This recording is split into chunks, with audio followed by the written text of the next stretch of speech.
ओम शांति। पति और पुत्र की मृत्यु के बाद अब भगवान से विश्वास उठ गया है। भगवान ने मेरे साथ ऐसा क्यों किया? जब से पति और पुत्र छोड़ करके गए हैं तब से बुद्धि बहुत नेगेटिव हो गई है। अब संसार में कहीं मन नहीं लगता है। तो देखिए, आपके नेगेटिव होने से भी कोई फर्क नहीं पड़ सकता कि वो आत्मा लौट करके आ जाए। इसका नाम ही है मृत्यु लोक। आप सभी जानते हैं इसको मृत्यु लोक कहते हैं। कसाई बाड़े में आपने देखा हो, पशुओं को भी हरी हरी घास खिलाई जाती है, हरा हरा चारा खिलाया जाता है और अच्छे से उनकी पालन किया जाता है और पंखे के नीचे रहते हैं वो। उनको क्या लगता है कि बड़ी मौज है, लेकिन उनको ये पता नहीं होता है कि नंबर एक दिन हमारा भी आएगा ग्रास के नीचे जाने के लिए। ऐसे ही समझो कि यहाँ किसी को बख्शा नहीं जाएगा। ये मृत्यु लोक है और एक ना एक दिन सभी को जाना है। खेल लो, हंस लो, खा लो, पी लो, कुछ भी कर लो, लेकिन एक दिन जाना जरूर है।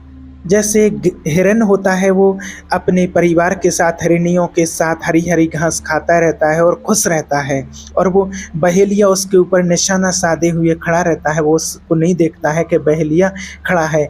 तो उसी प्रकार से हम इस संसार में आए हुए हैं, तो बिल्कुल हमारे ऊपर भी निशाना साधा हुआ है उस बहेलिए की तरह। कब नंबर आ जाए और हमें जाना पड़ेगा। और यहाँ हम व्यर्थ का सत्यत्व भाव करके मैं मेरा और तू मेरा, इसमें इतने फंस गए हैं। मेरा पुत्र है, पति है, ये संबंधी हैं, वो संबंधी हैं। अगर ये संबंधी आपके चले गए हैं तो आप परमात्मा से एक अपना संबंध जोड़ लीजिए, अपना स्वामी बना लीजिए और इस संसार समुद्र से पार हो जाओगे और मन को अपार शांति मिलेगी। अब क्या होता है, नाशवान शरीर को प्रीतम मान लेते हैं, और जब मान लेते हैं सबके नाशवान शरीर हैं, आज किसी को कल जाना ही जाना है, कोई आगे कोई पीछे, सबको जाना ही होता है। ऐसा मान लीजिए कि स्टेशन में बैठे हो और आप चाय पी रहे हैं, हाथ मिला रहे हैं, और जैसे ही गाड़ी आती है और सोई मतलब नहीं है, अपना बैग उठाया और चल देते हैं। ऐसे ही कोई पति है, कोई पत्नी है, कोई पुत्र है, हम नाना प्रकार के संबंध में बैठे हैं, और जिसकी टिकट कटी वो पूछता थोड़ी है कि अब तुम कैसे रहोगे हमारे बिना। कोई नहीं पूछता है और चल दिए हैं और तड़पते रहते हैं फिर। तो समझो कि यह मृत्यु लोक है और यहाँ पर मृत्यु सबकी एक दिन निश्चित है, और जिस आत्मा के लिए जितना समय मिला हुआ है उतने समय तक ही उसको यहाँ रहना पड़ता है। जिस प्रकार से जब किसी की जॉब लगती है, उसको ज्वाइनिंग का लेटर मिलता है, तो उसी दिन उसको रिटायरमेंट की भी डेट मिल जाती है। इसी प्रकार जिस मनुष्य आत्मा का यहाँ जन्म होता है उसी दिन उसको जाने की अर्थात मृत्यु की डेट भी मिल जाती है कि इतने समय यहाँ पर रहना है, इन संबंधियों के साथ इतने दिन तक रहना है, और ये समय पूरा करके और फिर उस आत्मा को जाना ही होता है। अपना हिसाब किताब लेने के लिए वो आत्मा आई थी और अपना हिसाब किताब पूरा करके वो आत्मा वापस भी चली गई है। जो कुछ भी यहाँ जीवन में कमाया है, जो कुछ भी बटोरा है, जो भी इकट्ठा किया है, वो सब कुछ यहीं रखवा लिया जाएगा, यहीं छोड़ करके जाते हैं। सिर्फ अपने कर्मों का हिसाब लेकर के आत्मा जाती है। पाप कर्म या पुण्य कर्म जो होते हैं वो ही लेकर के आत्मा जाती है। और ये तो जैसे कि एक बिल्कुल खेल चल रहा है, इस गेम से निकल चलो। इस संसार बड़ा भयावह गेम है और लोभायमान भी है, और अगर आपका गाइड सही है तो इस गेम से भी आप निकल जाओगे, क्रॉस कर जाओगे। वो सद्गुरु परमात्मा है, उसके कथन के अनुसार चलो। और जो किसी की मृत्यु पर रोते हैं तो वो उस चीज़ को समझ नहीं पाते हैं, एक तरह का ये अज्ञान ही होता है, और वो इसीलिए रोते रहते हैं। क्यों रोते हैं? क्यों जब पति थे या पुत्र थे तब उसको जानते थे कि वो कौन था? नहीं जानते थे। और जिससे आप प्यार करते थे उसको जलवा दिया है। किससे प्यार था आपको? किससे प्यार करते थे? कहते हैं कि वो चले गए, तो उनको कभी देखा, उनको कभी जाना, उनको पहचाना कि वो कौन थे? वो उससे तो मतलब नहीं रखा, और जिस शरीर से प्यार रखा, प्यार किया कि तुम मेरे पति हो, तुम हो, उसको जला दिया जाता है, वो रहे नहीं। तो दोनों झूठी बातें हो गई हैं। इसलिए रोना ही अज्ञान का रोना होता है। अविनाशी पति परमात्मा का वर्ण करो, ना स्त्री है ना पुरुष है, हम एक आत्मा परमात्मा की अंश हैं परमात्मा की, अंश हम आत्मा हैं। और अब यही बात सबकी समझ में नहीं आती है, क्योंकि मलिन अंतःकरण हो चुका है, देहभान में इतने फंस चुके हैं कि इस बात को समझ नहीं पाते हैं। इतना हम देहभान में फंस चुके हैं कि सत्य वस्तु को हम देखते भी नहीं हैं, देखते हुए भी नहीं उसको समझ पा रहे हैं, सब जानते हुए भी उसको नहीं समझ पाते हैं। आप अपने पुत्र से प्यार कर रहे हैं तो आप पति से प्यार कर रहे हैं, तो आप अपने पति और पुत्र के ढांचे से तो प्यार कर रहे हैं, लेकिन जब उस पुत्र या पति के अंदर जो आत्मा है, परमात्मा का अंश है, जब वो आत्मा चली जाती है तो आप अपने पुत्र हो, पति हो, पत्नी हो, कोई भी संबंधी हो, उसको आप 2 दिन तक भी नहीं रख सकते हैं। आप उस शरीर की अंत्येष्टि, अंतिम संस्कार क्रिया कराते हैं। अगर हम ये समझ जाएं, ये विवेक, ये बुद्धि में आ जाए, इस बात को समझिए कि हम गृहस्थी परिवार में रहते हुए भी ये देखें, हर किसी के अंदर आत्मा है, वो परमात्मा की संतान है। पति हो, पुत्र हो, पति हो, सत्य यही है, वही सच्चाई है।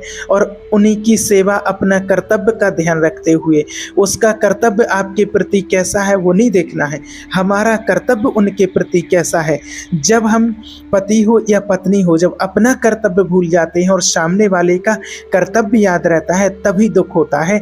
अगर अपना कर्तव्य याद रहे कि मेरा कर्तव्य क्या है, सामने वाले का कर्तव्य याद ना रहे, तो ना कभी झगड़ा होगा, ना कभी दुखी होंगे। अपने कर्तव्य को याद रखें और परमात्मा को याद करते रहें कि ये परमात्मा की संतान है, और आपको सच्चे ईश्वर की प्राप्ति हो जाएगी। और जब तक ये ज्ञान नहीं है, तब तक ही समझो कि रोते रहते हैं कि हमारे छोड़ करके चले गए। आज दुनिया में ऐसा समय आ गया है, आप विचार कीजिए कि प्यार किससे है। जब चले जाते हैं तो बहुत रोते हैं। और आज थोड़े से अगर किसी ने ज़मीन का, प्रॉपर्टी का ज़्यादा हिस्सा ले लिया है तो एक भाई दूसरे का मर्डर करवा देते हैं, कर देते हैं। कहाँ प्यार है देखिए। अगर इधर देखो तो भयावह है, दुख है। अब भगवान कहते हैं मुझे याद करो। कहीं भागना नहीं है, परिवार को छोड़ करके नहीं भागना है। जो है हमारे सामने पति हो, पुत्र हैं, जो अलग से अपनापन किए थे, उसी को प्रभु अर्पण में कर दो कि ये सभी आत्माएं हैं। जैसे कहा जाता है कि बिजली सभी यंत्रों में होती है, बिजली तो एक होती है ना। और बिजली के यंत्र के प्रभाव से कहीं उसका ताप गर्म निकलता है, हीटर गर्म होता है, और कहीं फ्रिज जो होता है वो ठंडा होता है, शीतलता, जल, कहीं प्रकाश, अलग अलग सब कुछ उसके रूप यंत्रों के प्रभाव से। लेकिन बिजली तो एक ही होती है। लेकिन इसी प्रकार से परमात्मा तो देखिए एक है, और उन सभी परमात्मा की जो हम संतान आत्मा हैं, वो हम सभी के अंदर एक जैसी आत्मा है। जब तक इस चीज को आपने नहीं समझा है, तब तक आपके दुख की जड़ का अंत होने वाला नहीं है। आप कुछ भी करते रहो, कहीं भी चले जाओ, परमात्मा एक है, इस बात को आप स्वीकार कीजिए। हम सभी आत्माएं हैं, उस परमात्मा की संतान है। सभी के अंदर एक जैसी आत्मा होती है। जिस प्रकार से हजार घड़े रख दिए जाएं और उसमें सूर्य का प्रतिबिंब पड़ता है तो सूर्य हजार नहीं हो जाते हैं, सूर्य तो एक ही है। इसलिए इसी प्रकार से हमारा आपका घड़ा है, ये मिट्टी से 5 तत्वों से बना हुआ शरीर है, पंचभौतिक, और इसमें सबके अंदर आत्मा एक समान है। सभी परमात्मा की संतान हैं। हम सब के अंदर एक आत्मा होती है। और अगर इस बात को आप समझ गए तो इस बात को आप समझ लीजिए, फिर कौन किसका पति है और कौन किसकी पत्नी है। सभी हम आत्माएं हैं, परमात्मा की संतान हैं। उनका समय पूरा हो गया। हर आत्मा एक निश्चित समय के लिए आती है और उसका वो जब समय पूरा हो जाता है, जितना दिन आपके साथ हिसाब किताब था उतने दिन तक वो आत्मा रही। उसके शरीर की उम्र कोई भी हो सकती है, छोटे हो, आपसे बड़े हो, कुछ भी हो सकते हैं, लेकिन वो आत्मा आपके पास एक निश्चित समय के लिए आई थी। किसी जन्म में आप भी उस आत्मा का ऐसे ही साथ छोड़ करके गए थे। उस आत्मा को दुख हुआ था, जो दुख आपको मिला है तो हिसाब किताब है। और यहाँ जब जन्म होता है किसी का, चाहे पत्नी बन के आए, पति बन के आए, किसी भी रूप में किसी भी आत्मा से मिलते हैं पुत्र बन के, तो सब अपना हिसाब किताब करने के लिए ही यहाँ पर आते हैं। और जैसे ही उसका समय पूरा होता है, उस आत्मा को फिर जाना ही पड़ता है, उसको फिर कोई रोक नहीं सकता है। अगर भले आपको पुत्र की याद आती है और अपने पति की याद आती है कि वो क्यों चले गए, पत्नी की याद आती है, तो आप भले उनको याद करें लेकिन रो रहे हैं, आंसू बहा रहे हैं, लेकिन आप परमात्मा का ध्यान कीजिए कि भगवान उनकी आत्मा को शांति दे। उनके लिए परमात्मा से प्रार्थना कीजिए, तो आपके मन को भी शांति मिलेगी, उस आत्मा को भी शांति मिलेगी। नहीं तो आप यहाँ जितना दुखी होंगे उस आत्मा को भी वहाँ पर उतना ही दुख होता है। आपका कर्तव्य और आपका फर्ज यही बनता है कि आप उस आत्मा के लिए दुख ना दें जो आपके परिवार से हमेशा के लिए चली गई है। उन आत्माओं के लिए आप दुआएं दें कि जहाँ भी हो उनको अच्छा परिवार मिले, अच्छे रिश्ते मिले, अच्छा उनका जन्म हो, अच्छी जगह जन्म हो, सब उनको प्यार सम्मान और स्नेह देने वाले सभी आत्माएं, उनको सभी परिवार वाले सभी रिलेशन अच्छे मिलें। और किसी के आने और जाने का भी एक समय देखिए निश्चित होता है। एक खेल है, एक गेम है, इसमें आप इतने दुखी ना हो। इसमें हर किसी को जाना पड़ेगा और जाने के पहले ऐसी तैयारी कर लो कि हम खुशी खुशी से जाएं, हमें कोई कष्ट ना हो। केवल एक खेल है त्रिगुण माया का, इसको समझिए ना। तो कोई ये सिर्फ एक खेल ही चल रहा है, जन्म और मृत्यु एक खेल ही होता है। जैसे एक फिल्म होती है ना, पूरी फिल्म बन जाती है, उसमें देख रहे हैं कि गला काट रहा है, खून निकल रहा है, कोई गोली मार रहा है, कोई कुछ कर रहा है, कोई कुछ कर रहा है, और मर गए हैं, चिल्ला रहे हैं, चीख रहे हैं, और आपसे पूछा जाए, आप उस फिल्म को देख रहे हैं कि आपको कोई परेशानी, आपको कोई दुख नहीं हुआ, तो आप क्या बोलेंगे? अरे पागल हो क्या, क्या हुआ? ये तो खेल है, ये तो खेल चल रहा है। तो वास्तव में ऐसे ज्ञानी आत्माओं के लिए ये जन्म और मृत्यु एक खेल है, एक सृष्टि रचना, एक पालन और एक संहार। एक खेल चल रहा है और एक खेल चलता ही रहता है। इस बात को आपको अच्छे से समझना है। इसीलिए ज्ञानी आत्माएं दुखी नहीं होती हैं, क्योंकि उनको पता है, ये गीता में भी लिखा हुआ है कि जिसका जन्म हुआ है उसको एक दिन मृत्यु को अवश्य प्राप्त होना है, और जिसकी मृत्यु हुई है उसका एक समय आने पर जन्म भी जरूर होगा। अब जो आपको दुख मिला है, तो इस दुख की निवृत्ति तो एक परमात्मा का ध्यान और आध्यात्मिक के बिना नहीं हो सकती है।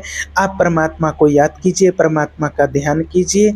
आप जहाँ भी हो, जहाँ भी रहते हैं, परमात्मा को याद कीजिए और उन आत्माओं को भी अच्छे वाइब्रेशन दीजिए, तो आपको बहुत शांति मिलेगी।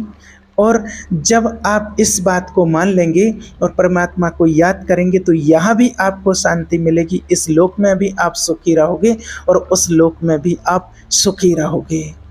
और भगवान को अपना साथी बना करके नहीं चलते हो तो संसार में तो देखो जैसे कि धोखा ही धोखा है, कि धोखा ही मिलता है। कौन कब छोड़ करके चले जाए, किसका साथ कब पूरा हो जाए, कोई भरोसा नहीं है। एक परमात्मा ही सच्चा साथी है जो हमेशा साथ रहता है और हमेशा साथ निभाता है। इसलिए उससे ही सच्चा संबंध जोड़ करके हमें चलना चाहिए। जो आत्माएं छोड़ करके चली गई हैं उनके लिए कभी दुख भरी वाइब्रेशन हमें नहीं देना है। उन आत्माओं को पॉजिटिव और सुखी रहने के लिए हमें भगवान से प्रार्थना करनी है। ओम शांति।